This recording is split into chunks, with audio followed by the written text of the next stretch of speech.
Yes, thank you. So my name is R2Pi Wolde. I am the director of Ecopreneur.eu, that is the European Federation of Sustainable Business.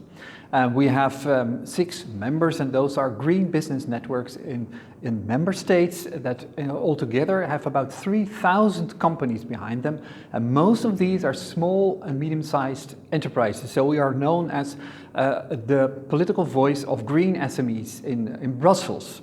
And by the way, we also have in our membership about 100 pioneering large companies. And they're from all kinds of markets, varying, for instance, from cradle-to-cradle companies, but also eco-hotels, and you name it.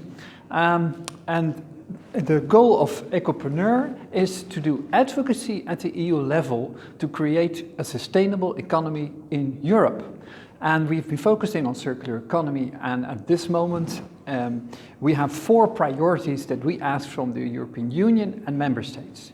The first is to have what we call circular hubs in each member state. And with a hub we mean a public-private partnership of organizations that help SMEs and municipalities and other companies to design circular products and services.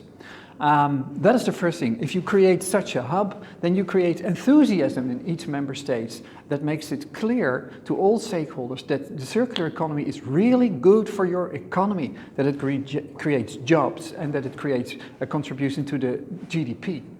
In addition, these hubs should also make sure that there is good access to finance for SMEs, because SMEs have a harder job to find finance for their circular design and their circular products and services and innovation. The second, and actually most important thing that our members want from us, our companies, is pricing. Price incentives for circular products and services, so that circular products and services actually become cheaper than the linear means polluting ones. And there are only a few options to do that. The first one is actually procurement, not only by governments, but also by companies. If they start doing their procurement in a circular way, this will create the first market for these products. And the other 2 very important things are called extended producer responsibility schemes, and that means that the producer pays for the pollution, and a tax shift from taxing labor to taxing resources. So this is the pricing, and our core message is actually pricing, pricing, and pricing. After this, there is a third priority, that is eco-design, because we don't think it's enough. You also should ban the worst products from the market, from all end products.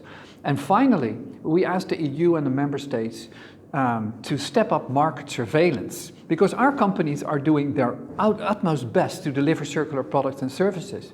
But in many countries, the existing environmental laws are not obeyed by all the companies, and that's why we ask to step up market surveillance with high fines in the case of transgressions.